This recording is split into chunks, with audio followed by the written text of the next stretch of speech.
RC 스프롤이라고 하는 이제 저명한 신학자이자 이제 목사님이시고, 제가 이분 강의를 이렇게 많이 들었었어요. 번역을 해주고 또 이런 채널이 있어가지고 그걸 통해서 이제 제 마음속으로는 어떤 신학에 있어서 특히 조직 신학에 있어서 저 개인적으로는 사숙 스승으로 제가 모시고 있는 분인데 안타깝게도 이제 작가하신 분이고 그분이 쓴 책 중에서 이제 모든 사람을 위한 신학입니다. 제목이. 왜 제목이 모든 사람을 위한 신학일까요?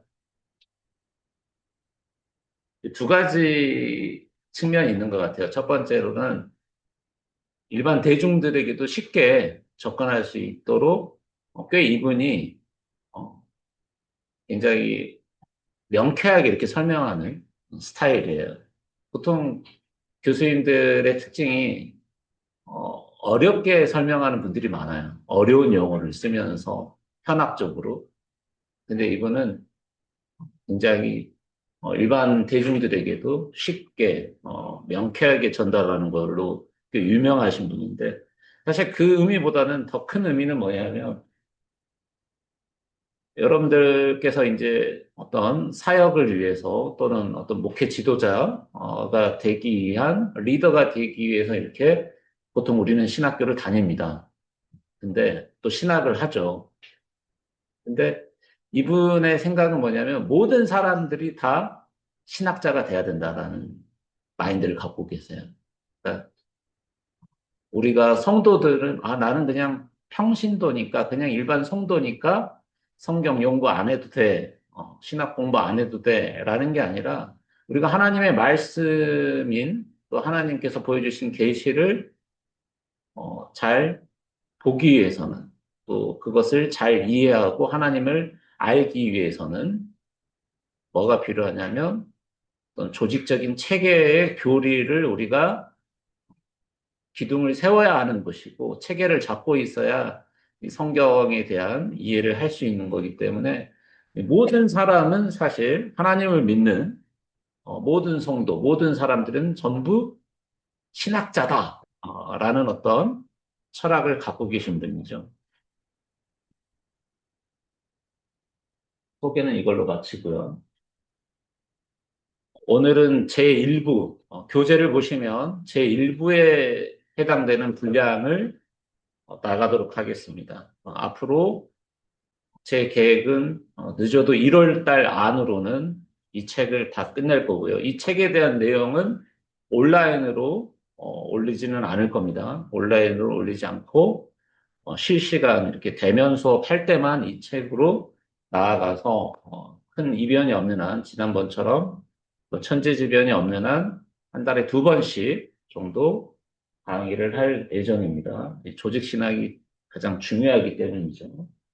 성경 신학은 유튜브로만 이렇게 올릴 거고요.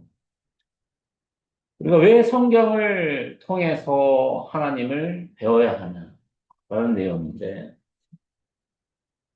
우리가 신학이라고 하는 것은 어, 하나님을 논리적으로 연구하는 것이고 그래서 신학이란 무엇인가에 대해서 이제 뭐 또 종교학과 신학은 무슨 관계가 있는지 어느 게 정말 올바른 신학인 건지, 바른 신학인 건지, 또 신학과 철학의 관계는 무엇인지, 주로 신학에 대해서 먼저 얘기를 하고요.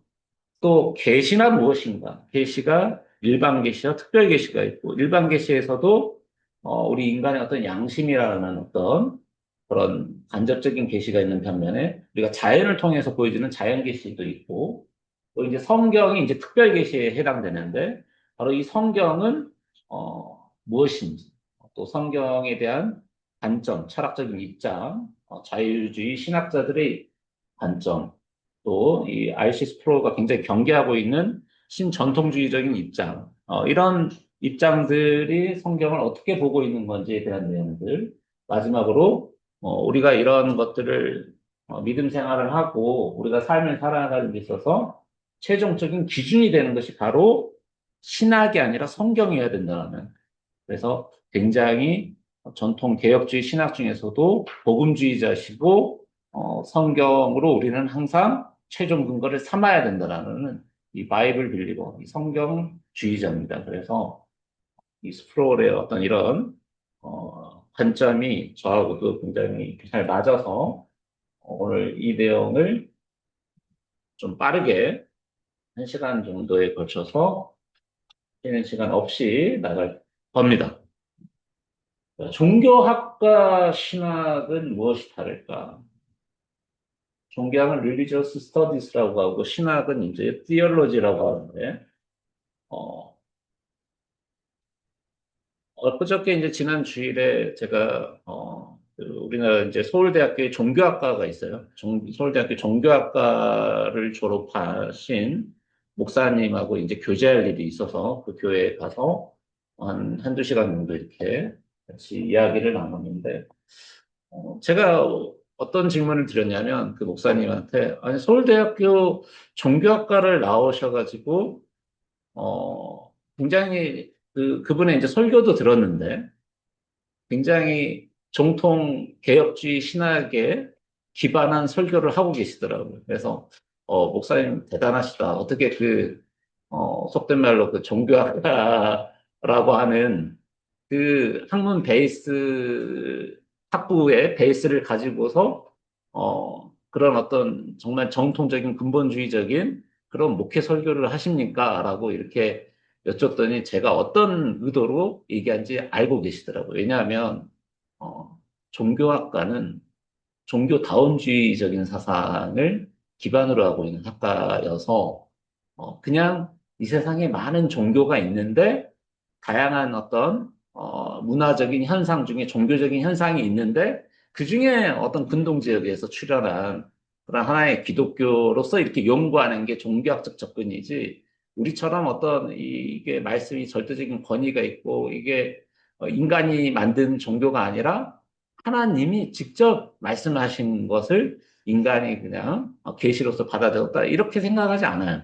종교학과는 종교학이라고 하는 것은 그런 관점이 아닙니다. 그래서 이 종교학이라는 거는 인간의 그런 문화 현상, 종교 현상의 접근법이죠. 그래서 인간의 어떤 예배 간섭, 힌두교에서는 어떻게 한다, 불교에서는 어떻게 한다, 카톨릭에서는 예배를, 미사를 어떻게 드린다, 그런 어떤 관습적인 현상이라든가 종교 현상, 사회 현상 자체를 연구하는 학문입니다. 반면에 이제 그 신학이라고 하는, 티올로지라고 하는 것은 이제 뒤에도 나오지만은, 어, 하나님 자체, 신 자체에 포커스를 둬요. 그래서 어느 교재를 보시건 조직신학에서 첫 번째 으뜸가는 것은 신론입니다. 신론부터 나와요.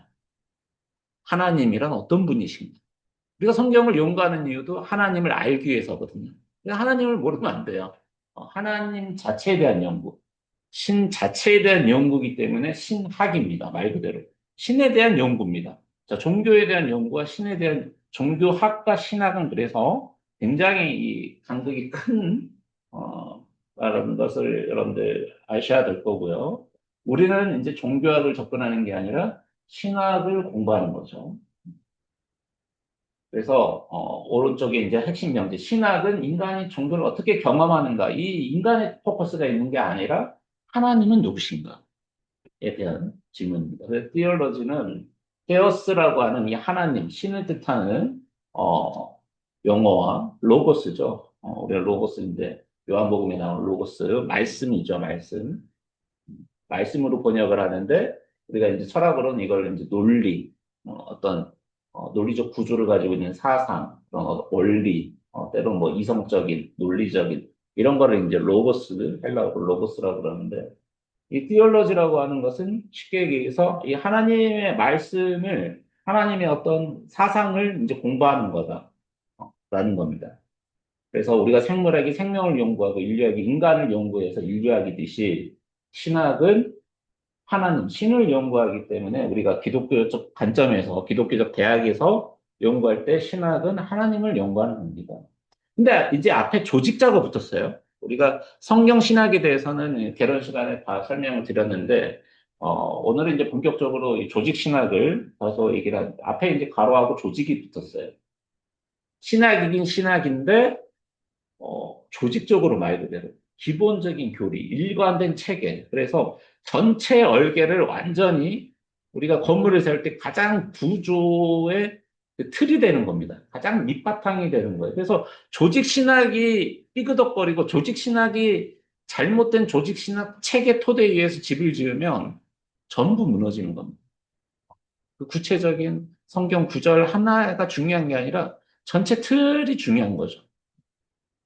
하나님을 어떻게 바라보는 관점에 따라서 성경에 대한 이해도가 달라지고 심지어 이단으로 갈 수도 있고 구원에서 멀어질 수도 있기 때문에 어떤 조직 신학 체계에 의해서 내가 공부를 하고 성경을 스터디하는 거가 굉장히 중요해요. 그래서 저도 사실은 이 조직 신학 강의를 맡았지만은 엄중한 책임과 무게감이 있는데 이 조직 신학이 그만큼 중요한 겁니다. 그래서 전체적인 얼개를 보는 거기 때문에 커다란 이제 주제를 가지고 이렇게 기독론부터 시작해서 하나님은 누구신지 또 인간이란 존재는 무엇인가 또 예수 그리스도는 어떤 분이신가 기독론이라고 하는 거 그리고 뭐 성령론이라든가 또 교회는 어떻게 바라볼 것인가 또 종말론이라든가 이런 굵직한 테마별로 정리해서 일관되게 이렇게 진술하고 있는 학문이다. 근데 사람들은 조직을 싫어해요. 문제는 어떤 조폭 조직은 아니고 체계를 싫어합니다. 한국 사람과 외국 사람을 제가 비교하긴 그러는데 제가 뭐 외국을 많이 가는 것도 아니고 근데 기본적으로 대한민국의 크리스천들이 이 조직 신학을 안 좋아하는 것 같아요. 어떤 논리적이고 이성적이고 체계적인 것을 싫어하고 그냥 부분 말씀 그냥 오늘 목사님이 어떤 구절 하나 뭐 요한복음 구절 하나 이사야서 복음 에레미야 복음 하나하나 그냥 파편적으로 그냥 그거를 내 삶의 어떤 조각과 일치시켜서 오늘 은혜 받았습니다 목사님 오늘 내가 뭐가 좀 감동이 왔다. 뭐, 이렇게 하고 그냥 지나치지.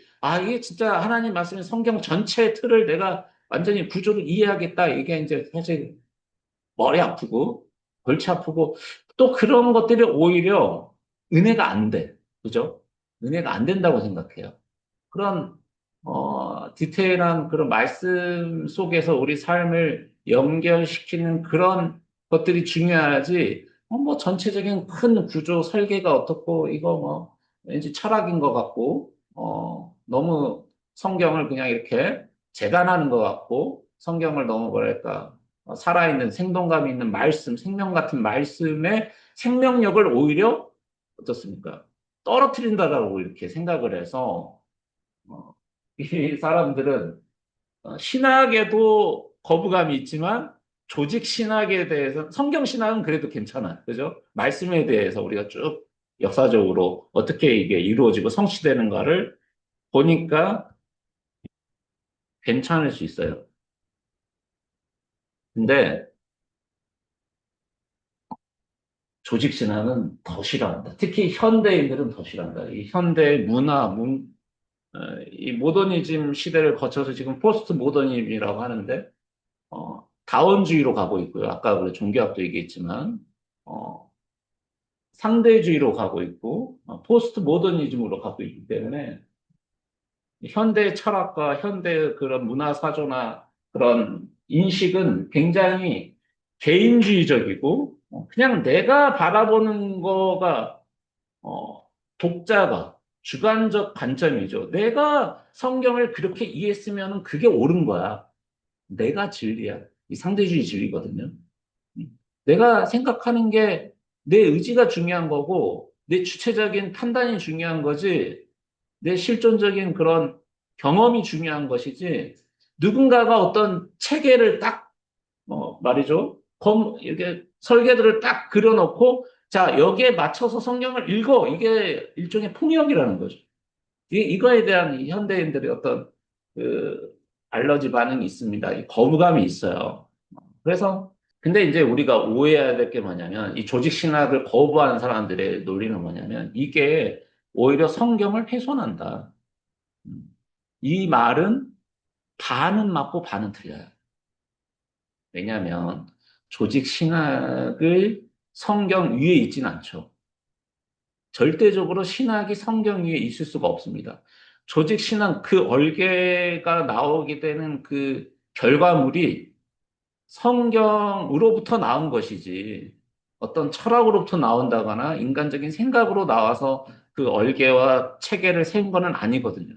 근데 만약에 그런 인간적인 또 철학적인 어떤 사회과학적인 요소들이 성경이 앞서서 조직신학이 그렇게 만들어졌다면 그거는 문제가 있고 조직신학을 관점에서 성경을 껴 맞추는 끌어당기는 그렇기 때문에 오히려 성경의 생명력과 그 말씀의 어떤 본질을 훼손할 수 있는 우려는 있습니다. 하지만 제대로 된 조직 신학의 기초 아래서 우리가 성경을 읽는다면 우리의 방향을 잡아주는 그런 나침반 역할이 될 수 있는 것이죠. 그래서 이 성경을 우리가 미리 만든 철학책에 끼워 맞춘다. 이거는 아주 잘못된 거고, 스프롤 역시 신학자이시고, 또 저명한 조직 신학자임에도 불구하고, 이런 거에 대해서 굉장히 경계를 하고 계세요. 마치 우리 그리스 로마 신화에 나오는 프로크스테스의 침상에 비유를 하는 거죠. 프로크스테스가 지나가는 여행자들을 잡아다가 어, 침대 눕혀놓고 그렇죠. 키가 작으면은 강제로 찢어서 밀려서 죽여버리고 아니면 잘라서 죽여버리는 아주 잔혹한 스토리를 가지고 있는데 마치 이제 여기에 비유를 하는 것처럼 이 잘못된 이 조직 신학, 특히 조직 신학의 배후가 저는 철학인 것은 굉장히 경계해야 된다. 물론 그 안에서의 어떤 방법론적으로 우리가 철학을 이용할 수는 있지만 어, 정말 본질이 철학이 된다. 그게 플라톤이건 아리스토텔레스건 상관없습니다. 어, 우리가 경계해야 될 것은 어, 유명한 목사님의 말씀을 제가 빌리자면 너무 비유가 제가 와닿아서 저희가 신학교에서 경계해야 될 것은 절대로 발자국 소리가 아리스토텔레스 발자국 소리가 크면 안 된다. 사도 바울의 발자국 소리보다 아리스토텔레스 발자국 소리가 큰 대학과 신학대가 많습니다. 강의 내용이 철학이에요, 완전. 아퀴나스, 뭐, 어거스틴 이런 거 막 수업 듣고 그러면 이게 전부 아리스토텔레스 이론이거든요. 전부 플라톤의 이론에 기반해가지고 얘기를 하고 있는데 우리가 신학을 공부하는데 사도 바울의 이야기를 하고 예수님의 이야기를 하고 해야 되는데 그런 철학자들의 이야기를 잔뜩 하는 경우는 우리는 굉장히 경계해야 된다는 거죠.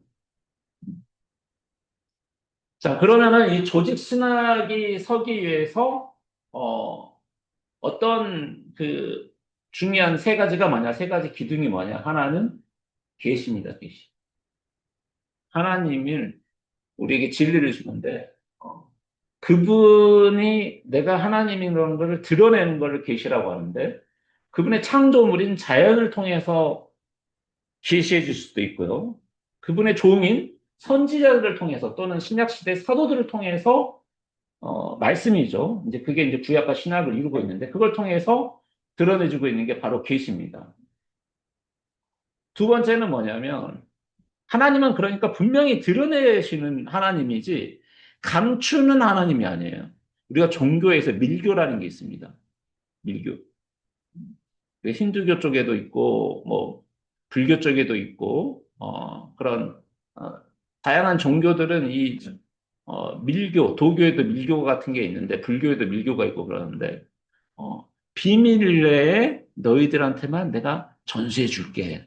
라고 하는 그런 은밀한 방법의 어떤 그런, 비법처럼 이렇게 전수해주는 방식의 종교적인 그런 것들이 있는데 어떤 그런 식의 비밀이 아니라 하나님은 명확하게 그냥 말씀하시는 하나님, 분명히 전해주는 하나님. 그래서 질서의 하나님, 두 번째는. 혼란의 하나님이 아니다. 이게 두 번째가 왜 중요하냐면, 자, 어떤 분들은 이 구약과 신약을 하는데, 아, 구약은 구약이고 신약은 신약이야. 딱 잘라가지고 말이죠.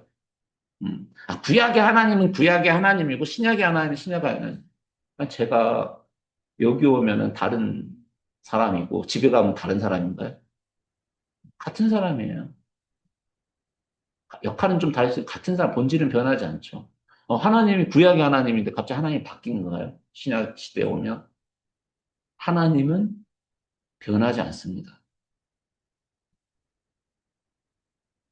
그러니까 우리가 성경을 공부할 때, 아, 뭔가 이거는 뒤죽박죽, 아, 구약은 구약이고, 이 구절에서는, 다니엘서는 이렇게 말씀하셨는데, 계시록에는 이렇게 말씀하셨는데, 아, 이게 막 혼란스럽고 정리가 안 돼, 이거면, 우리가 지금 이해를 못하고 있는 것이지, 하나님이 우리에게 그런 혼란을 주시는 하나님이 아니라, 하나님이 그렇게 혼란스러운 하나님은 아닙니다. 하나님은 너무나 명확하고 일관되고 체계적이고 누구보다 논리적이고 누구보다 이성적인 하나님이시지 우리 인간이 다른 생각들이 들어오고 우리가 선지식으로 배웠던 잘못된 역사와 철학과 과학과 이걸 더 신봉하기 때문에 또는 종교와 이걸 은연중에 우리의 무의식적으로 또는 의식적으로 그런 것을 하나님을 배우는 알아가는 데서 방해가 되기 때문에 또 잘못된 조직 신학 기반 위에 있기 때문에 우리가 하나님을 어, 온전히 일관되게 우리가 접근을 못하고 있는 것이지 하나님이 봤을 때는 그런 분이 아니시다. 하나님은 분명하신 분이고 명확하게 말씀을 하신 분이다. 그래서 성경에 다양한 주제가 있지만 이거는 상호간의 모순과 상호간의 그냥 이거는 우리가 그냥 스킵합시다. 계시록은 이거 뭐 그냥 스킵합시다. 이거는 뭐 말도 안 되는 그냥 뭐 판타지 소설이니까 이거는 창세기 이거는 현대 가옥하고 안 맞으니까 그냥 이거는 그냥 스킵하거나 그냥 아니면은 적당히 넘어갑시다. 이렇게 되면 안 된다.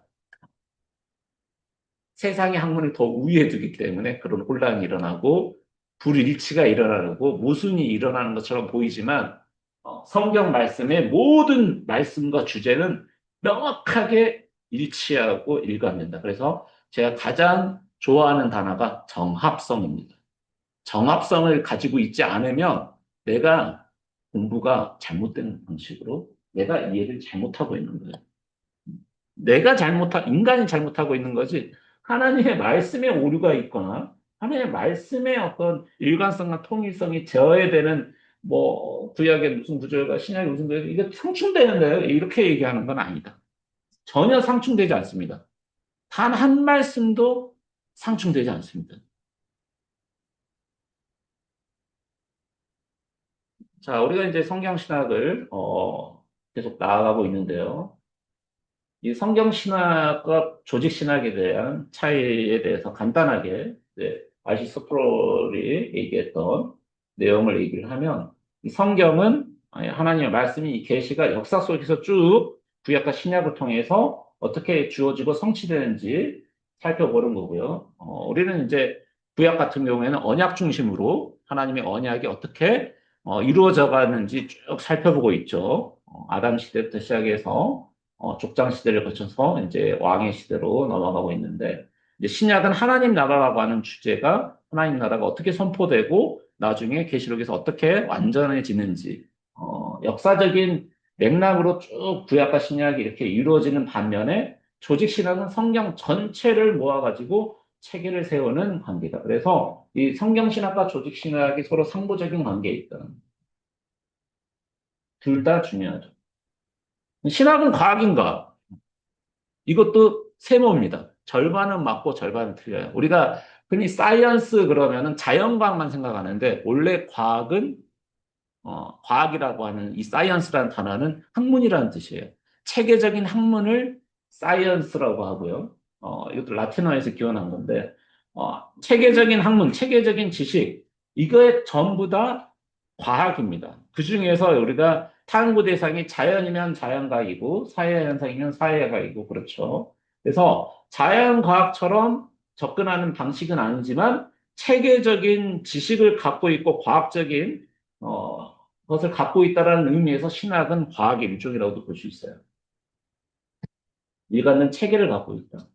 자, 서두에서 말씀드렸듯이 왜 이 책 제목이 모든 사람을 위한 신학일까? 이렇게 했을까? 모든 신자가 이분은 신학자가 되어야 된다고 얘기를 하고 있어요. 모든 사람이, 성경을 믿는 사람이 제대로 신앙을 갖추기 위해서는 체계적이고 일관된 지식 체계를 갖추지 않고서는 어, 안 된다.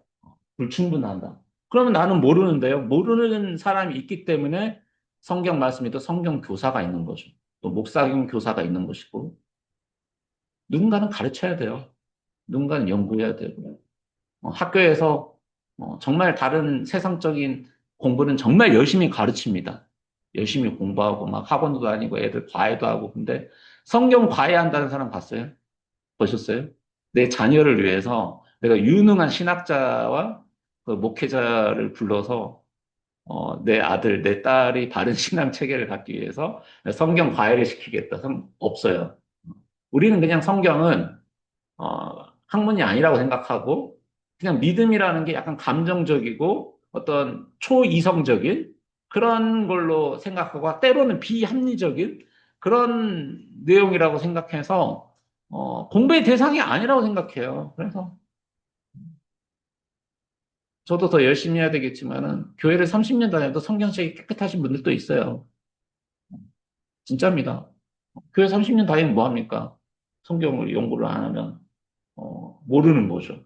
그냥 설교 시간에 잠깐 뭐 이렇게 말씀 구절 한 구절 뭐 유명한 구절 이런 것만 파편적으로 아는 거죠. 체계적으로 알아야 한다. 그러니까 예수님을 안다라는 거는 예수님이 어떤 분이신가라는 아는 것도 예수님이 진리시기 때문에 그리고 오직 생명이시고 우리가 구원의 길로 나아가는 길이고 문이시기 때문에 우리가 예수님을 바로 알려면 어, 신학을 공부해야 된다. 성경을 연구해야 된다라는 거죠. 단순히 그냥 내가 신학해볼까? 목회자한테만 생기는 게 아니라 또 어떤 전문가의 영역만은 아니라는 거죠.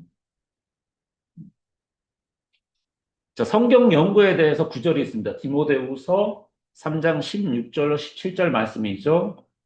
굉장히 유명한 말씀입니다. 같이 합독하십니다. 이 성경 구절 말씀이기 때문에 자, 모든 성경을 하나님의 감동으로 된 것으로 교훈과 책망과 바르게 함과 의로 교육하기에 유익하니 이는 하나님의 사람으로 온전하게 하며 모든 선한 일을 행할 능력을 갖추게 하려 함이라. 아멘. 디모데후서 3장 16절 말씀이 나온 것처럼 이 성경 연구를 했을 때 우리가 얻는 유익입니다. 우리가 신학이 이제 성경 연구잖아요. 이건 우리 어떤 지적인 만족감, 지적인 어떤 성장만 이루는 게 아니라 다른 책은 그럴 수 있어요. 내가 어떤 생물학을 연구한다, 그래서 생물학을 한다, 천체 물리학을 한다, 뭐, 이거는 그 분야에 대한 지적인 탐구와 지적인 호기심과 지적인 성장만을 이루겠지만 성경 연구는 지적인 것뿐만 아니라 우리의 어떤 신앙과 우리의 믿음과 심지어 우리의 순종의 영역이기도 해요. 내가 하나님 앞에 나아가서 순종하겠다라고 하는 것은 하나님의 말씀을 내가 연구하고 지금 여러분들처럼 신학을 공부하는 게 하나님께 순종하는 길입니다. 그래서 이 교훈과 책망과 다르게 하고 또 의로 교육해서 사람을 성숙시키고 우리의 생각을 바로잡고 잘못된 길로 나아갔을 때 성경이 우리의 삶을 바로잡아주는 우리의 삶에 직접적인 영향을 준다. 유명한 구절이니까 넘어가고요. 아까 계시, 본격적으로 계시에 대해서 계시는 드러냄입니다. 계시라는 건 다른 게 드러냄인데 감춰진 것을 드러내고 있죠. 처음에는 창세전에 그리스도의 어떤 구속사를 감춰놨다가 점점점 선지자를 통해서 이렇게 드러내시다가 신약에 와서는 완전히 드러내시는. 우리는 이제 완전히 모두 다 드러난 거를 취하고 있어요. 누군가가 와서, 야, 너희들이 몰랐던 어떤 비밀을 내가 알려줄게, 성경에. 그거는 100% 이단 사입입니다. 우리만 알고 있어. 저분이 뭔가 커다란 깨우침이 있었어. 득도를 하셔서 성경 득도를 해가지고 어디 가서 하나님한테 어떤 계시를 받았대. 그래가지고 우리가 성경으로는 알 수 없는 어떤 새로운 진리를 가져다 주는 거야. 어, 이단입니다. 이미 끝났습니다. 계시는 마지막 새하늘 새 땅까지 마지막 페이지까지 우리는 다 알고 있습니다. 축복이죠. 구약의 이 사람들 얼마나 답답했을까요? 이게 그림자처럼 이렇게 봐야 되는데. 근데 우리는 본 직접 다 드러내셨기 때문에 이제 우리는 그거를 연구만 하면 되는 거죠. 모든 진리는 다 하나님으로부터 나오고 하나님이 진리의 원천이시죠. 인간이 아니고요. 그래서 궁극적으로 하나님의 우린 계시에 의존해야 되고 심지어 이제 어거스틴이라든가 아퀴나스라든가 이런 분들도 우리가 진리를 접근하려면 진리를 보려면 계시의 빛이 필요하다 이렇게 얘기를 할 정도로 우리가 계시가 중요하다.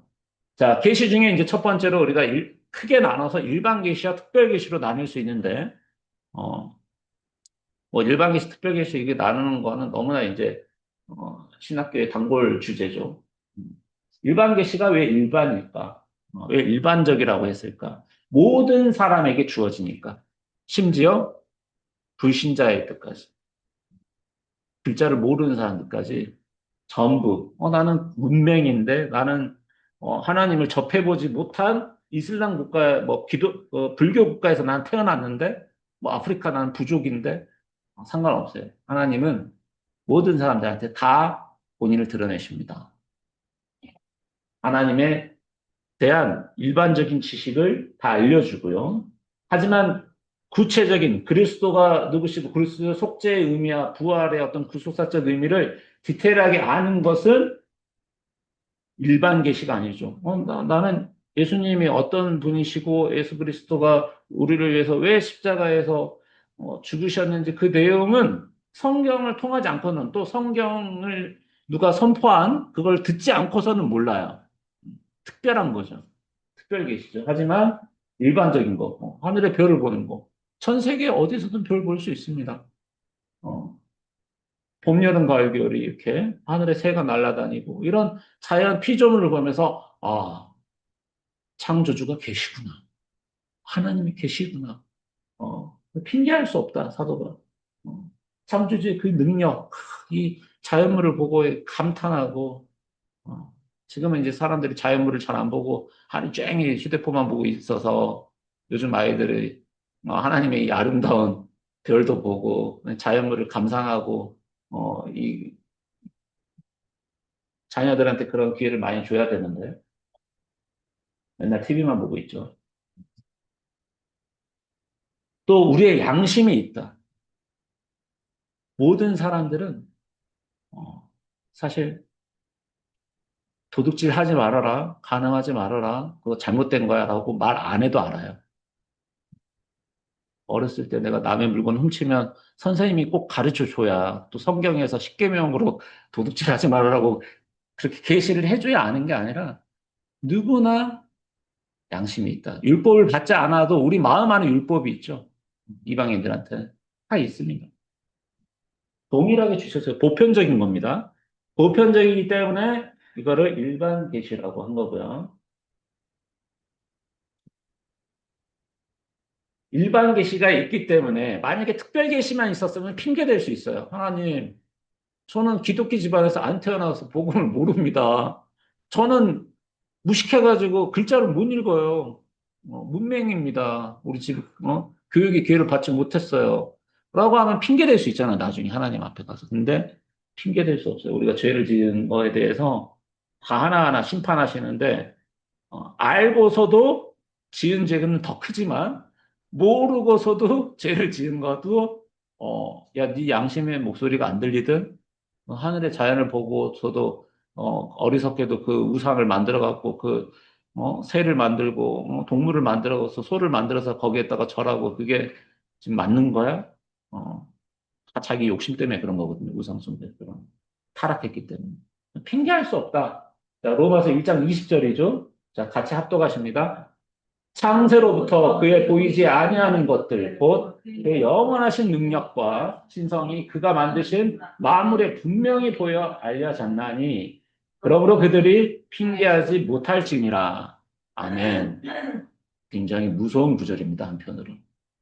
어, 핑계하지 못할. 우리 바울 사도는 하나님의 영원하신 이 능력과 그 신성이 만물에게 분명히 이렇게 드러난다라고 봅니다. 계시하고 계세요. 일반 계시로서.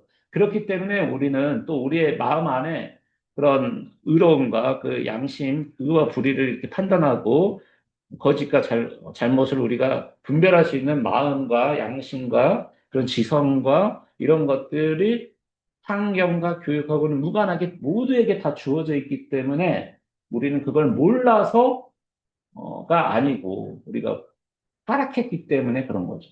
그래서 하나님 앞에 우리는 핑계할 수 없고 책임을 져야 됩니다. 죄값을 치러야 돼요. 죄값을 치러야 됩니다. 불신자들은 나중에 나는 하나님 모르는데 이렇게 할 수가 없죠. 자, 이 일반 계시는 이제 크게 두 가지로 나눠지는데 다 설명드렸기 때문에 바로 넘어갈게요. 간접 일반 계시라고 하는 거는 자연물, 피조물을 통해서 드러나는 거. 직접 일반 계시는 우리의 양심, 마음에 새겨진 율법.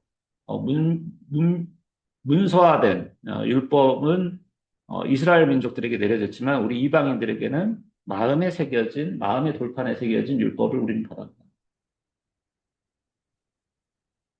그래서 일반 계시는 그렇고요.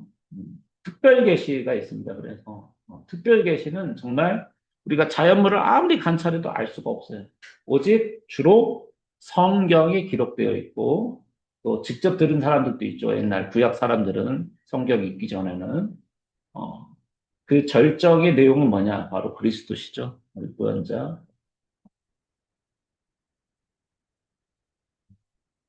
근데 이제 이 하나님이 이 말씀하신 부분들이 어, 이제 구약의 같은 경우에는 직접 말씀하신 경우도 있어요. 가장 이제 최초로 말씀하신 건 누구한테 말씀하셨을까요? 최초로.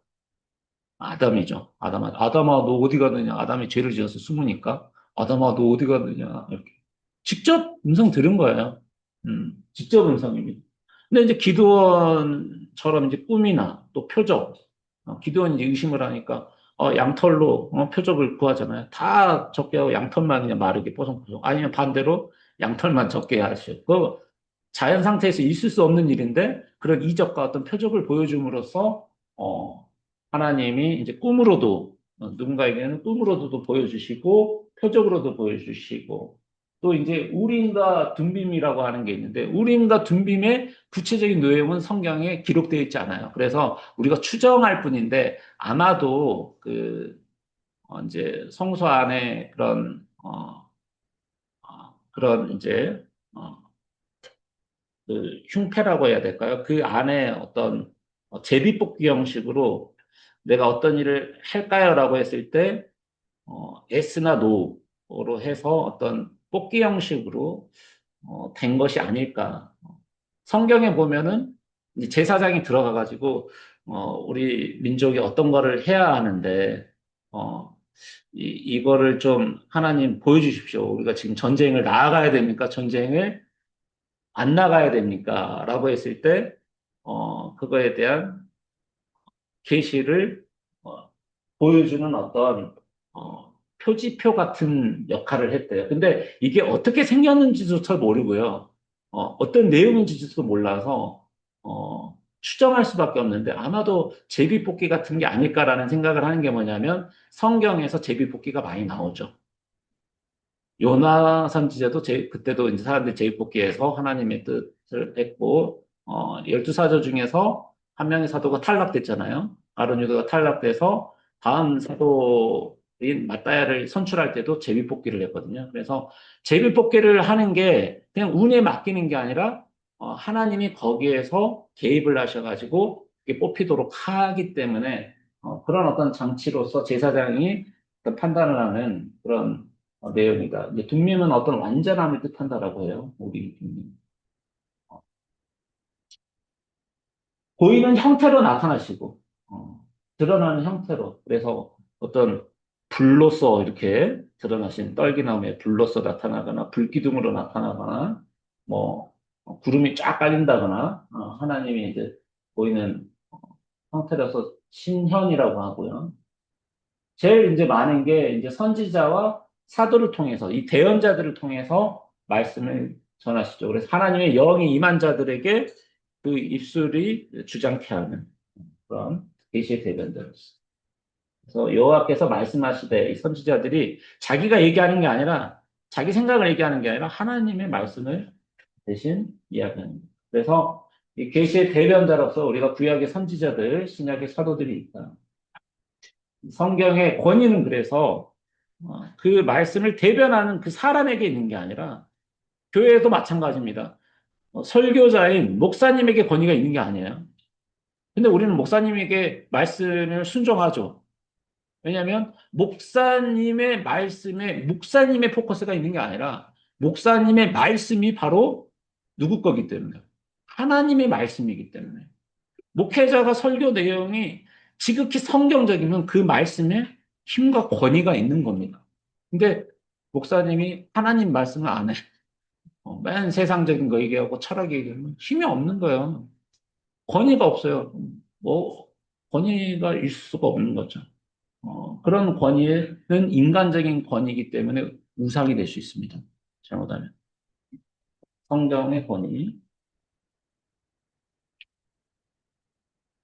그래서 이 참된 계시 전달자가 누구인지를 잘 구별해야 돼요. 예나 지금이나 가장 큰 위협은 옛날 구약 시대 때나 지금 오늘날 현대 가장 큰 우리의 신앙생활의 위협자는 누구냐면 거짓 선지자입니다. 거짓 대언자. 이게 사람들을 헷갈리게 해요. 우리 성도들이 가장 어, 이 기르는 양처럼 헤매거나 아니면은 거짓 선지자를 통해서 아니면 또 장님이 장님을 따라가듯이 구렁텅이로 빠지는 이유는 누구나 이제 이거를 신학을 할 수는 없어요, 사실은. 정말 특별한 하나님의 부르심도 있어야 되고 그런 어떤 체계적인 그런 성경 연구를 할 수 있을 정도의 지성도 필요하고요. 어, 그런 믿음도 필요하고 또 순종도 필요하고 시간도 필요하고 노력도 필요하고 돈도 필요하고 다 요구가 되는데 일반 성도들은 이제 그럴 여유가 없는 분들은 그냥 따라갈 수밖에 없는 거거든요. 목회자의 말을 그냥 믿을 수밖에 없는 거예요. 본인이 이게 연구 스터디가 안 되면. 근데 그렇기 때문에 성경적으로 지금 얘기하고 있는지 아니면 자기 마음대로 얘기하고 있는지 아니면 우리 사기치고 있는지 구분을 분별을 못해요. 일반 성도들. 분별을 못하는 사람들이 많습니다. 그냥 막 유튜브 채널 보고 막 어디 목사님 유명하니까 해가지고 막 거기에 빠져들고 그러는데 이게 지금 성경적인 건지 일관된 얘기를 하고 있는 건지 막 자기 마음대로 얘기하고 있는지 몰라요. 그냥 즉흥적으로 감정에 휘말려서 또는 그런 어떤 달콤한 말에 그냥 또는 어떤 두려움을 심어줘서 종말론도 잘못된 종말론으로 시한부적 종말론으로 막 2030년에 주님 오신다 막 자기가 어떻게 알아요? 천사도 모르고 예수님도 모르신다고 했는데. 그런 비성경적인 이야기를 애나 지금이나 하고 있어요. 그러면 참된 계시 전달자를 우리가 어떻게 아느냐? 이게 중요한데 정말 이분이 참되게 지금 하나님의 말씀을 전하고 있구나라는 걸 어떻게 얘기냐면 소명인데요. 내가 이제 한번 해보겠다. 이거는 다 잘못된 거예요. 내가 그냥 목사나 한번 해볼까? 이거는 내 욕심이죠. 내 욕망입니다. 어, 하나님이 다 택하세요. 구약의 선지자들 중에서 하나님, 제가 선지 좀 해보겠습니다. 말씀 좀 저한테 내려주세요. 제가 열심히 할게요. 라고 하는 선지자 단 한 명도 없습니다. 사도들도 마찬가지. 다 하나님이 직접 택하셔서 부르셨고요. 찾으셨고요. 예수님도 마찬가지로 본인 제자를 본인이 기도 속에서 택하신 겁니다. 부르심을 당한 겁니다. 오늘날 어, 목사님도 마찬가지라고 생각해요. 오늘날 선교사나 여러 가지 교회의 어떤 부르심을 받고, 하나님의 응답을 받고 나아가는 거지, 내가 뭘 이렇게 해가지고 하는 거는 다 자기 욕심이고, 탐욕으로 흐를 수 있다. 잘못된, 생각으로 빠질 수 있다는. 그래서 딱 관찰해야 돼요. 저 사람이 자기 욕심으로 지금 목회를 하고 있구나. 신학을 하고 있구나가 아니라 정말 하나님이 선택하신가 부르심으로 저 사람이 지금 하나님 말씀을 전하는구나라는 거를 이 소명을 한번 봐야 되고요. 두 번째는 기적의 확증인데요. 이 말씀을 받는 사람들은 이 권능이 있기 때문에 능력이 있습니다. 기적이 일어나요. 자, 기적이 우리 지금 신학교 뒤에 교회 뒤에 있는 홍해의 기적 같은 그런 기적도 있어요. 근데 오늘날 이런 기적을 주시지 않죠. 그 어떤 목사님이나 어떤 설교자도 홍해 바다를 우리 동해 바다를 저렇게 못 갈라요. 그럼 그 사람은 무능한 사람이야. 그게 아니죠. 때가 아니기 때문에. 지금은 바다를 가를 때가 아니에요. 지금 그런 기적을 보이면 하나님께서 이사야를 통해서 또 예수님 통해서 말씀하신 눈과 귀를 멀게 해서 심판받을 자는 심판받아야 되거든요. 죄를 받아야 했으면 죄를 받아야 되는데 그런 이적이 왜 하나님 안 나타나세요? 나타나면 다 믿을 건데 예전에 나타나셨거든요. 신년 드러나셨어요. 근데 지금 나타나면 안 돼. 지금은 미혹의 시대입니다. 시대에 따라서 하나님의 역사가 지금은 전개되고 성취되는 과정이 이게 다 틀어져 버려요. 그래서 지금 오늘날에는 홍해의 기적이 일어날 수가 없는 시대입니다. 지금 오늘날은 어떤 시대냐? 그 어떤 시대보다 인류 역사상 그 어떤 시대보다 미혹의 시대입니다. 인간의 미혹을 주신 우리는 속고 있어요. 사탄 마귀에게 또 인간적인 그런 교리와 철학으로 과학으로 우리는 철저하게 지금 속고 있는 시대고 믿음이 약해지는 시대에서 살고 있기 때문에 그 말씀이 지금 성취되는 과정입니다. 근데 갑자기 느닷없이 옛날 출애굽기에 그런 막 기적이 일어난다? 이거는 아니야. 그런데 오늘날도 이게 맞는 얘기, 그런 기적은 아니지만 저도 이제 정말 거짓말이 아니고 간증 영상을 몇백 개는 본 것 같아요. 최근에. 몇백 개는 봤습니다.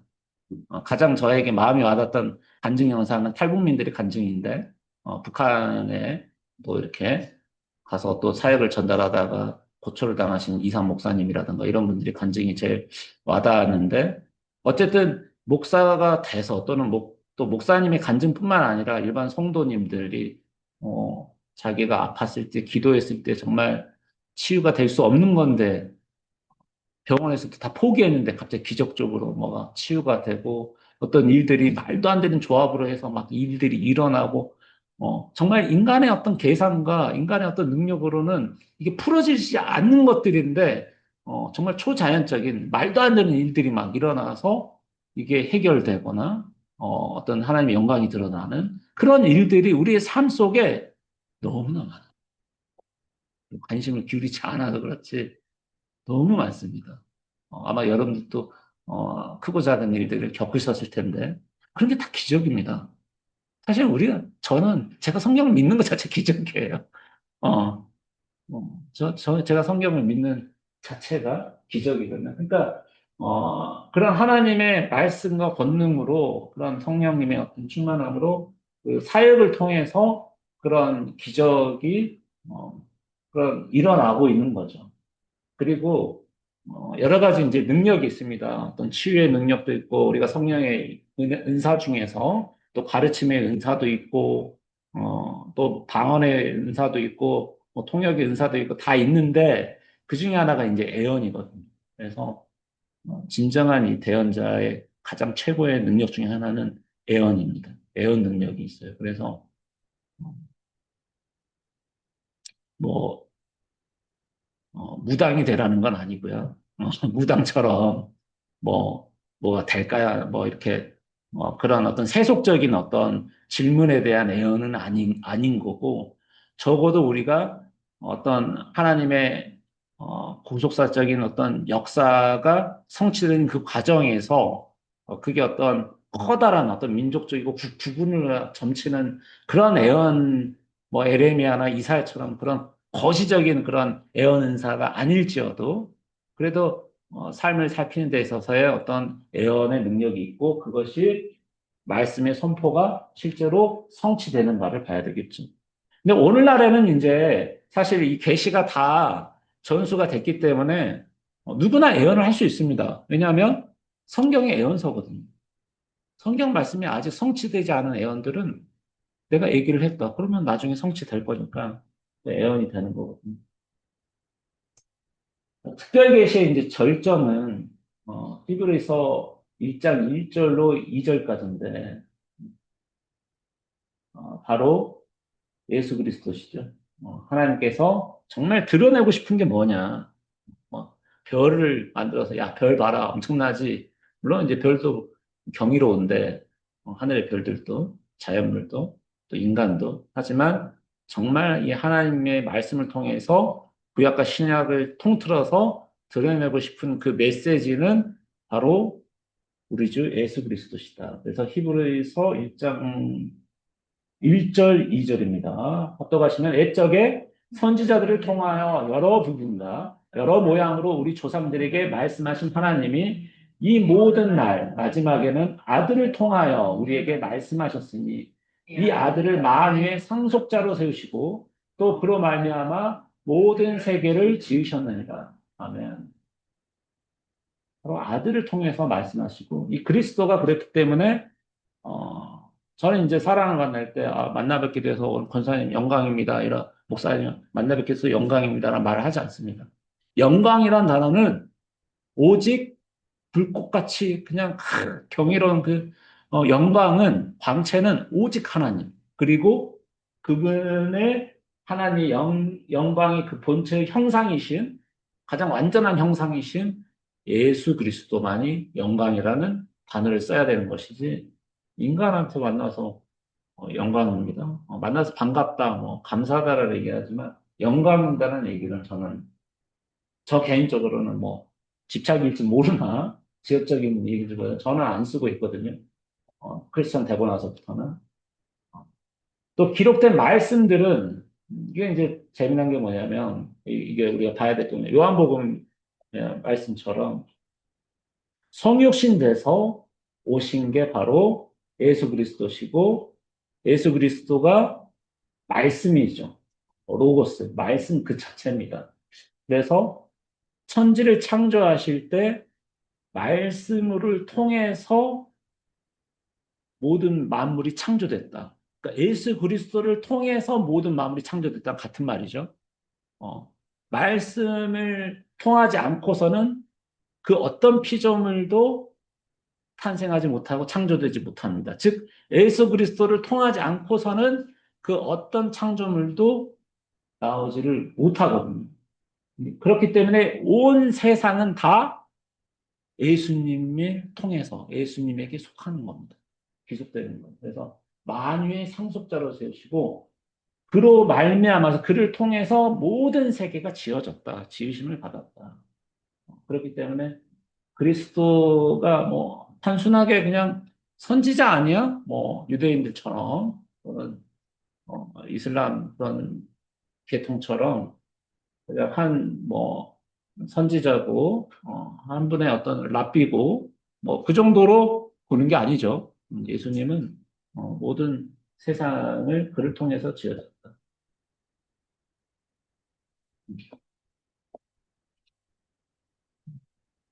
교회는 뭐냐? 교회는 이제 성경에 대해서 하나님의 말씀이라고 베르둠 다이 뭐 폭스 데이 뭐 이렇게 얘기를 하는데 베르붐 데이 폭스 데이 라틴어 같은데요. 이 성경을 하나님의 말씀으로 고백하고 있어요. 그래서 하나님의 말씀이 곧 하나님의 음성이죠.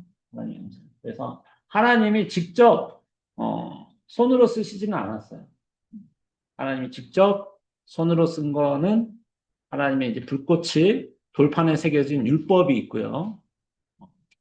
그래서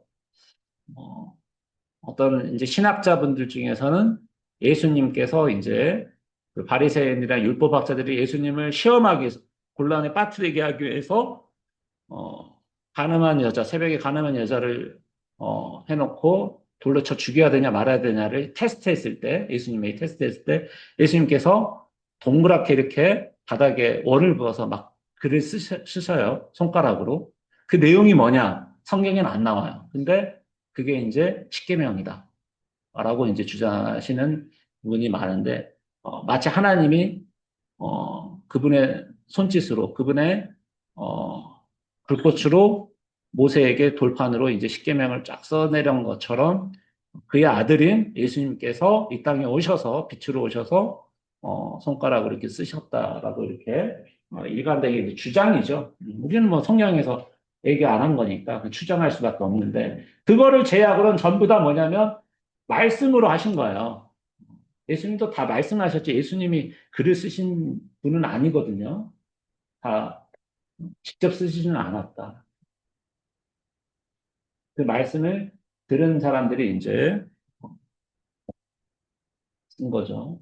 그래서 디모데후서 3장 16절 아까 한 내용이니까 저희 이렇게 모든 성경은 하나님의 감동으로 된 것이다. 뭐 영감, 감동인데 이게 이제 오해가 있습니다. 자칫 잘못하면 이 감동의 주체가 사람이라고 생각할 수 있어요.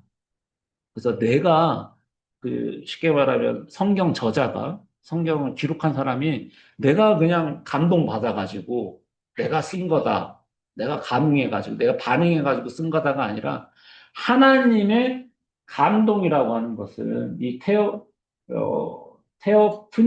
푸니스투스인데 조금 발음이 어렵네요. 테어는 아까 테오스 신입니다. 하나님께서 어, 예, 푸뉴마 할 때 이 푸뉴스토스거든요. 푸뉴마는 생명이잖아요. 이 숨 쉬는 거, 숨결을 얘기한다. 영어로는 God breathed. 네.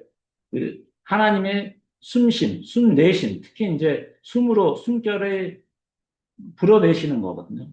이걸로부터 비롯된 거다. 하나님의, 이 감동이라는 거는 하나님의 숨결이라는 얘기예요. 하나님의 숨결과 하나님의 그런 생명력으로 이게 쓰여진 것이 하나님의 감동이라는 뜻이지 이게 인간이 가능했다 이거는 잘못된 오해라는 거죠. 원어적으로 그렇습니다. 그래서 모든 성경의 궁극적인 원천 처음부터 끝까지 다 하나님이에요. 인간은 개입의 여지가 있다 없다? 없습니다. 0.001%도 인간의 개입은 없어요. 그래야만 무엇성, 성경이 무엇성이 이제 어, 증명이 되는 거거든요. 너희들 왜 성경이 자꾸 인간의 어떤 개입이 없다고 여기냐? 바로 디모데후서 3장 16절 이걸 이야기해야 됩니다. 모든 성경 하나님의 감동으로 된 거다. 누군가 자유주의 신학자들이나 타 신자들이 공격을 해올 때 우리는 성경의 무언 절대 성경은 한 글자 하나라도 인간의 개입으로 나온 것이 아니다라는 것을 증명해주고 있는 거고요. 오류 없이 기록이 됐습니다. 그래서 오류가 없다. 번역상의 오류는 있을 수 있어요. 번역은 인간이 한 거잖아요. 근데 성경 자체만으로 봤을 때는 원문 자체만으로 봤을 때는 오류가 없이 성령님의 감독 아래서 만약에 이게 오류가 있다 그러면은 하나님이 오류가 있는 거가 되고 하나님은 오류가 없으시기 때문에 앞뒤가 안 맞는 말이 됩니다.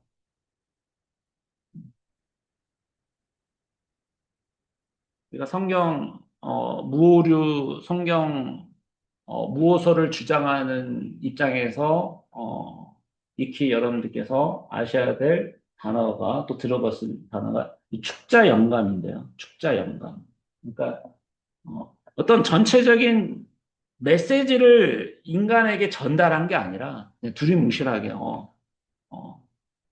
어떤 맥락적으로만 이해하게끔 해서 받아 적어 이게 아니라 어, 지금 여러분들이 제가 얘기했던 강의를 혹시라도 메모를 좀 하신다면 앞서서 또 우리 학장님이 말씀하신 강의에 메모를 하신 거는 글자 하나하나를 받아 적지는 않았잖아요. 그냥, 이런 주제를 가지고 지금 강의를 해주셨구나라고 해서 핵심적인 메시지만 담은 거예요. 이건 축자 영감이 아니라 축자 영감은 진짜 한 글자 글자, 워드 하나하나마다 다 코치해 주신 거예요. 비유 하나하나마다. 어떤 단어를 써야 되고 어떤 용어를 써야 되는 것까지도 그러니까 인간은 철저하게 자기의 의견과 자기의 어떤 경험의 바탕으로 해서 성경 말씀에 개입할 여지가 없는 거죠. 이걸 축자 연관서라고 합니다. 예수님께서 이제 율법이라고 하는 게 구약의 말씀들이죠. 모세오경. 이게 1.1획도 없어지지 않는다, 율법. 인간이 만들었으면 그렇겠습니까? 어, 진짜 한 토시 하나 자체도 어, 다 하나님께서 만드신.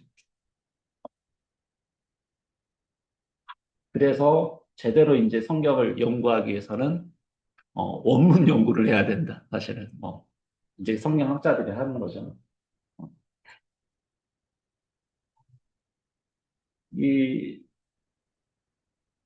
몇 가지 조금 배경 지식이 필요한데요. 갑자기 신전통주의를 비판을 하고 있거든요. 우리 스프롤 학자가. 근데 신전통주의는 뭘 비판해서 나온 거냐면 자유주의 학자들을 비판해서 나온 겁니다. 자유주의 학자들이 나와요. 물론 자유주의 이전에 정통주의가 있었어요. 그래서 신자를 붙인 건데 정통주의가 앞서서 나오고서 그다음 자유주의 그거에 완전히 대척점인 자유주의가 나오고서 조금 더 중간 스탠스를 가지고 있는 신전통주의자들이 자유주의자를 비판하고 근데 신전통주의자들도 어때요? 어, 온전하지 않기 때문에 이제 스프롤 같은 이제 복음주의자들이 이 신전통주의를 또 비판하는 거죠. 우리는 저희 선지신학교는 복음주의를 표방하고 있습니다. 물론 이제 선지신학교가 특별한 게 아니라 대한민국의 대부분의 교회들이 다 복음주의라고 하고 있죠. 복음주의자들인데 자 예시를 통해서 말씀드리는 게 가장 쉬운 방법이기 때문에 자유주의 신학자들은 뭐냐면 예수 그리스도를 어떻게 보느냐? 예수 그리스도가 가장 중요하잖아요. 가장 예수님을 그냥 훌륭한 종교적인 랍비, 스승님이구나, 그냥 인간이구나. 자유주의 신학자들은 그 정도로만 보는 겁니다. 그런 경향이 물론 자유주의 신학자 중에서도 뭐 하나님을 믿는 사람이 있겠지만은 그냥 예수님은 뭐 그 정도. 성경은 그냥 옛날 사람들이 그 시대 사람들이 하나님에 대해서 기록한 거. 누가? 사람이. 그죠? 성경은 누가 쓴 거다? 사람이 쓴 거다. 인간의 관점에서 내가 성경을 바라봤다? 그러면 자유주의 신학자거든. 하나님의 관점에서 이거는 토시 하나까지 아까 축자 영감서를 주장하는 자유주의 신학자가 될 수 없는데 뭐 그런 게 뭐가 있어. 그거 다 신비주의적인 거 말도 안 되고 그냥 자기들이 겪었던 경험했던 자기들이 좀 들었다고 하는 그런 음성을 그냥 인간들이 알아서 정리하고 기록한 거지. 어, 그러다가 이 자유주의 신학자들이 너무 나가니까 그거에 대한 반동으로 신전통주의가 나오는데 하나님께서 자신을 보여주신 가장 중요한 계시라고 생각합니다. 예수 그리스도를. 근데 이게 문제가 있는 게 아니라 더 문제가 되는 건 성경을 바라보는 관점인데 이 신전통주의자들의 관점인데 예수 그리스도라고 하는 계시를 증언하는 그러니까 계시 예수 그리스도라는 계시 자체에 대해서는 문제가 없어요. 저 계시 자체는. 근데 그 계시를 증언하는 사람들의 기록이다. 그러니까 사람들의 기록이니까 여기에 오류가 있을 수 있다 없다? 있다라고 하는 거예요. 다시 한번 말씀드리면 계시 자체에 대한 기록, 예수 그리스도는 계시가 성경에 있고 직접 말씀하신 내용들은 문제가 없어. 근데 그 예수 그리스도에 대한 계시에 대해서 사람들이 우리의 죄를 대속하기 위해서 오신 하나님 막 사도들이 막 얘기하고 그러잖아요. 이런 거에 대해서는 그냥 증언자들이 그냥 자기들이 그냥 기록한 거야. 서신 사도 바울이 그냥 생각나서 기록한 거라고 보고 있는 거예요. 그러면 이거에 대해서는 자칫 그 시대 사도들이나 선지자들이 자기 경험에 좀 잘못돼가지고 오류가 있을 수 있다라고 보는 사람들이에요. 그래서 이거를 뭐 해야 된다? 검증해야 된다. 그래서 지금까지도 검증하고 있어요. 지금까지도 검증이 안 끝났어요. 언제? 지구 종말할 때까지도 검증하고 끝날 거야, 이 사람들. 어. 그러니까 내가 성경을 읽으면서도 불안한 거야, 이게. 인간의 기록인 건지, 하나님의 100% 계신 건지, 일반 성도들이 이거 어떻게 다 구별해서, 의심이 드는 거야. 그러니까 이제 주목구구지. 내가 믿고 싶은 거는 하나님 말씀. 내가 듣기 싫은 거는, 이거는 그냥 제가 그냥 저 사도가 그냥 기록한 거야. 증언자가 그냥 기록한 거야. 이렇게 이제, 완전히 믿음의 뿌리가 이제 흔들려 버리는 거야, 신전통주의가. 그러니까 스프롤은 이거를 이제 강력하게 비판하시면서 성경의 권위를 축소시키고 있다.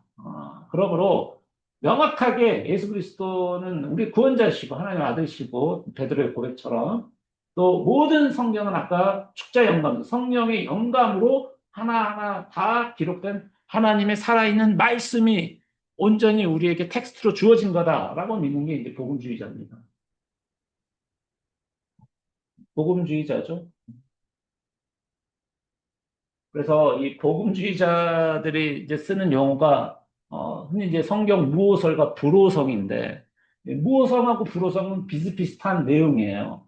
비슷비슷한 내용인데 우리가 이제 조금 구별을 하면 이제 이 불호성에서 무호성은 자연스럽게 도출될 수밖에 없어요. 불호성은 쉽게 말하면 성경은 절대로 틀릴 수가 없다라고 하는 거고, 무호성은 성경에 오류가 없다, 실수가 없다라는 뜻이에요. 그래서 무호성은 불호성으로부터 유출될 수밖에 없는데, 이게 이제 말이 조금 비슷하면서 틀리는 게 뭐냐면, 불호성이라고 하는 거는 성경이 하나님의 아까 축자 말씀으로 되어 있기 때문에 절대로 이 그릇되게 가르치거나 잘못된 길로 인도될 수가 없다라고 하는 무엇에 대한 명제냐면 이 성경의 어떤 능력에 대한 명제인데 그렇기 때문에 결과적으로 오류가 있다 없다? 없다라고 판정을 하는 거죠. 결과적으로. 어. 응? 이상적인 성경. 번역과 그거도 되지 않고 원형을 유지하는 성경이어야 되는 거죠. 네네. 그 끝나고 우리 디스커션 하죠. 키핑 해놨다가. 그래서 이제 이 성경에 대해서는 어, 이 성경의 범위를 축소한 사람들은 뭐냐면 이 신앙과 실천의 영역에서만 무어다라고 하는 거예요. 그러니까 지금 이제 과학자들이 우리 인간과 지구의 나이를, 우주의 나이를 뭐 몇십억 년 뭐 이렇게 얘기를 하고 있잖아요. 그 사람들이 봤을 때 성경의 창세기에는 오류가 있죠. 지구의 자전과 공존을 얘기하고 있는데, 어, 이 구약에 나오는 이야기들을 종합할 때 맞지 않아요. 그러니까 오류가 있는 거죠. 오류가 있거나 뭔가 당시 사람들의 이해 수준을 위해서 그냥 가공했다라는 식으로 해서 넘어가는 경우가 많은데 그래서 이제 어느 부분만 이제 오류가 없다라고 얘기하냐면 우리에게 교훈을 주는 거, 가르침을 주는 거, 어떤 도덕적인 내용, 신앙적인 내용 이 부분만 우리가 오류가 없다고 여기지 어떤 역사라든가 과학이라든가 이런 부분과 상충되는 성경 구절들은 전부 그냥 건너뛰어요. 오류 여부에 대해서 얘기를 안 해요. 누군가가 물어보세요. 아니, 그렇기 때문에 성경을 믿는 사람들 중에서도 진화론을 믿는 사람이 있다니까요.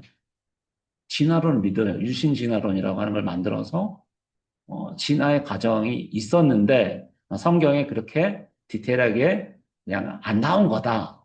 라고만 이렇게 건너뛰거나 섞어버리거나 또 계시록에 보면 하늘의 별이 3분의 1이 떨어져요. 3분의 1이 어떻게 떨어집니까? 별 하나만 떨어져도 지구가 아작나는데. 그러니까 이것도 전부 다 그냥 스킵합니다. 다 비유로 돌리거나 그냥 뭐 이상하게 해버리거나. 그래서 딱 영역을, 무호성의 영역을 축소시켜서 얘기를 합니다. 신앙과 실천의 영역에서 도덕 윤리 또는 믿음의 영역 이 부분에서만 성경의 범위로 제한을 하고 나머지 역사라든가 문화라든가 어떤 과학이라든가 이런 다양한 부분에 대해서는 성경의 증언에 대해서 확신을 못하는 거죠. 성경 권위가 떨어지는 거지. 사람들은 과학의 권위를 더 믿거든요. 역사의 권위를.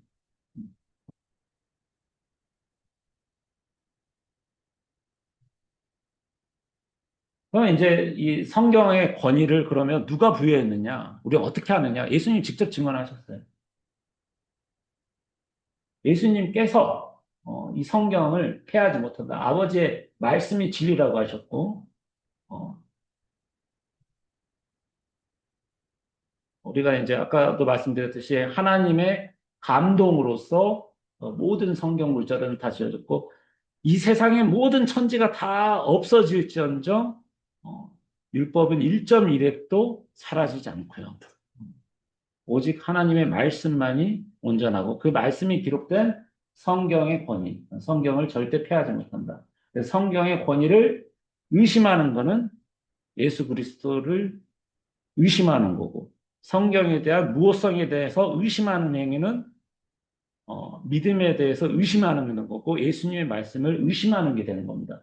왜냐하면 권위를 의심하는 거기 때문에 종으로서 주인의 그런 권위를 부정하는 것이기 때문에. 그래서 이 성경을 무엇성, 성경에 대한 관점을 우리가 어떻게 바라보느냐가 우리의 신앙생활에 굉장히 중요한 역할을 한다라는 거예요. 그런 측면에서 이 스프롤이라고 하는 학자는 애매한 신전통주의, 뭐 자유주의자들은 말할 것도 없고 자유주의자들은 뭐 과학 역사를 믿는 사람들이고요. 신전통주의자들마저도 인간이 바닥 섰어? 인간의 증언이야? 계시는 확실하게 하셨다. 여기까지는 공통점이지만 그거에 대해서 인간이 어느 정도 우여곡절이 있을 거다. 이런 여지를 둬서는 안 된다라고 주장하는 거죠. 음. 우리가 성경관이 굉장히 중요하다는 겁니다. 네네. 그래서 이제 다 끝나갑니다.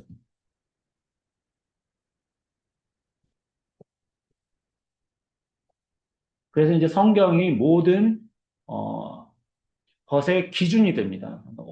5분 안에 끝낼게요. 성경이 모든 것의 기준이 되고 어, 성경으로 판단을 해야 됩니다. 성경을 우리의 생각과 신학과 교회를 판단해야 되는 거지 다른 걸로 성경을 판단해서는 안 된다. 역이 성립해서는 안 된다.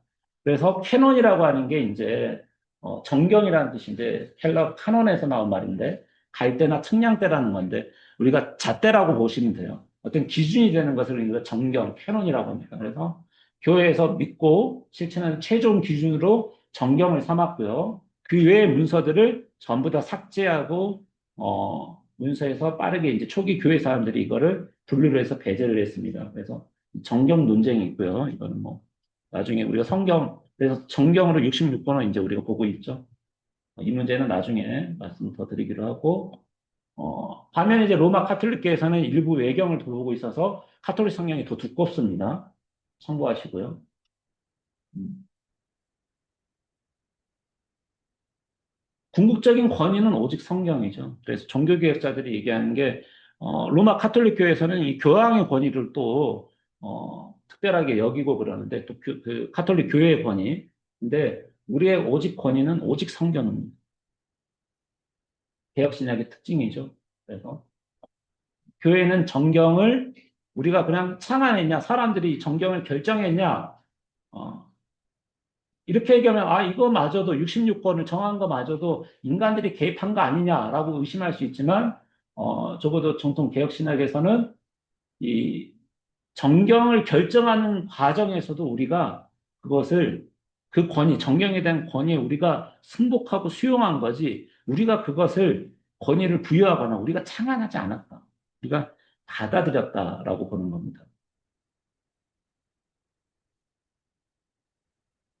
우리가 사실 이 성경에 대한 뭐 영감, 무호성, 정경, 권위 이런 내용들을 계속 하고 있지만 뭐 이런 거에 대한 논쟁이 너무 이렇게 심취할 필요는 없어요. 왜냐하면 이것보다도 사실은 그 내용을 우리가 어, 아느냐 모르느냐가 더 중요하고 이 성경 내용의 무지가 어, 30년 교회를 다녀도 성경을 잘 모르고 성경을 지식에 대한 것이 없는 무지함이 더 우리를 위협하는 겁니다.